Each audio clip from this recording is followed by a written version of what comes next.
Hey, what's going on, people? Welcome back to Respiratory Shock Therapy. I'm Andrew Sanders, and this is episode 3.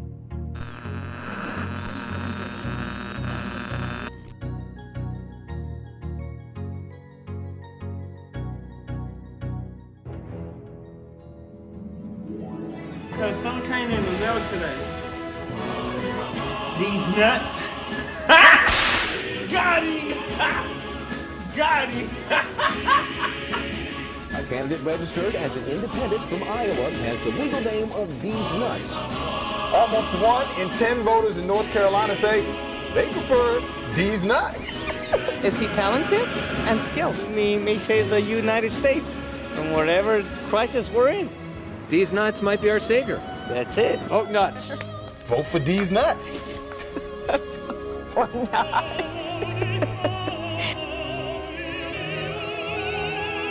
We return you now to your regularly scheduled program. In today's episode, we're going to be talking about the oxygen supply systems, and I'm just going to kind of summarize some of the lecture and talk about the things that kind of stood out to me. So let's get started. We'll start by talking about reasons to put somebody on oxygen. So we talked about 4 or 5 main reasons that we should start administering oxygen.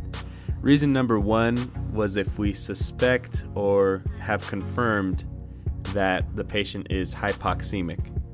So that could be through blood work, or maybe the pulse oximeter is giving a low reading. That could be an indication that this person is hypoxemic, they don't have enough oxygen, and we should start administering. The second reason we talked about was post-op patients that have been, under anesthesia or are still going to be coming out of anesthesia. We usually put them on oxygen, mostly as a kind of safety cushion, because those anesthesia medications could cause the patient to skip breaths or maybe not breathe as deep as they should and not oxygenate as efficiently as they should. So post-op patients should be on oxygen. The other circumstance that we talked about was trauma patients. If somebody's come in who's been in some kind of accident and lost a lot of blood, they should be on oxygen, and they'll probably already be on oxygen when they come in. Danny mentioned that a lot of times they'll be on the non-rebreather mask. One of the other circumstances that we talked about where somebody should have oxygen is if they're having an acute myocardial infarction. So if they're having a heart attack and they're having chest pain and shortness of breath, then we're supposed to treat that with oxygen.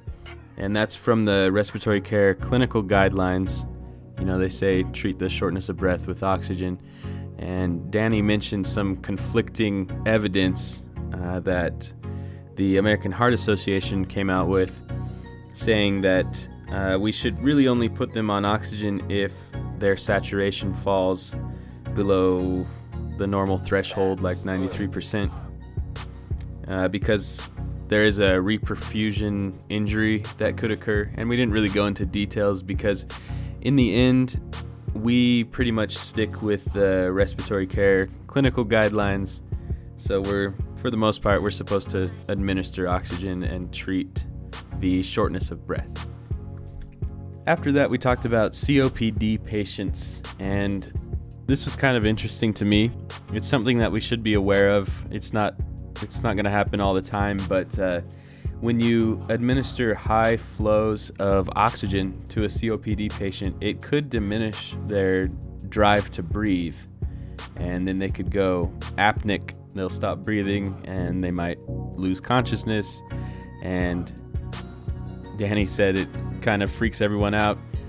And this basically happens because COPD patients have accumulated more CO2 in their blood over a long period of time, and their body just kind of gets used to it, and their kidneys help compensate for everything.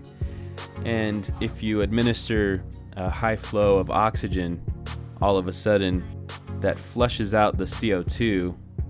This throws things off. So basically CO2 gives us the drive to ventilate, to keep breathing and flushing it out. And if all of a sudden you put a ton of oxygen into a COPD patient, it could flush out all the CO2 and just completely diminish their drive to breathe.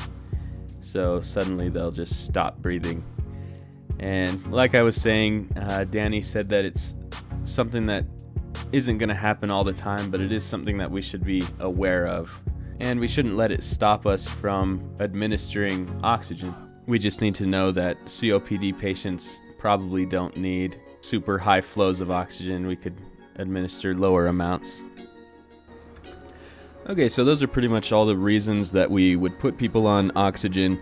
Now let's talk about the things we need to be careful of when we put people on oxygen. So the first thing is oxygen toxicity. There's certain things that can go wrong when you expose a patient to high levels of oxygen for a prolonged period of time, and that's usually greater than or equal to 50% FiO2 for greater than 24 hours. They could develop an inflammatory response, and they could have some nervous system issues. So oxygen toxicity is something that we definitely need to be aware of. The second thing that we need to be careful of is what we just talked about with the COPD patients. That's oxygen-induced hypoventilation. So if you throw off the balance of oxygen and CO2 in their bodies, it could make them hypoventilate, stop breathing. The third thing we talked about was retinopathy of prematurity. So that one was kind of interesting. That's the preemie babies that if they get exposed to high amounts of oxygen or fluctuations, that could actually cause them to develop scar tissue on their retinas. And we talked about Stevie Wonder. That's how he went blind. He was a preemie baby, and the O2 therapy caused scarring. All right, so the last one that we talked about was absorption atelectasis. So this is another thing to be careful of when somebody's on oxygen for a long period of time. And this one was kind of weird. It's when you replace the nitrogen in your lungs with high amounts of oxygen, your body is just absorbing lots of the oxygen, and that nitrogen isn't there to expand the lungs, because the nitrogen usually just sits in your lungs. It doesn't get absorbed. You know, our bodies don't really use nitrogen. But if you replace all the nitrogen that's filling your lungs with oxygen that's being absorbed by the lungs, your lungs will actually start to shrink. So that nitrogen isn't there to keep them nice and inflated. So absorption atelectasis can happen, and we talked about how we try to avoid that by getting the patient to breathe deep, take deep breaths with maybe an incentive spirometer, and we make sure that the patient is coughing so that they don't develop absorption atelectasis. All right, so I've been talking for coming up on 8 minutes now. I think I'm gonna go ahead and end this video because I don't wanna make these too long. I just try to cover a few topics at a time. So in the next video, I'm gonna go over the oxygen supply systems and talk specifically about the nasal cannula, the different types of masks that we use, the flows, the liters per minute, and FiO2 percentages, all that kind of stuff I'll make in a separate video. That way you guys can study these separately, one topic at a time. But let's do a quick recap. So we covered reasons to put someone on O2. That's if we confirmed or suspect hypoxemia, if it's a post-op patient in recovery, if somebody has experienced severe trauma, blood loss, and then myocardial infarction, somebody who's having a heart attack. And then we talked about the COPD patients that we have to be careful of.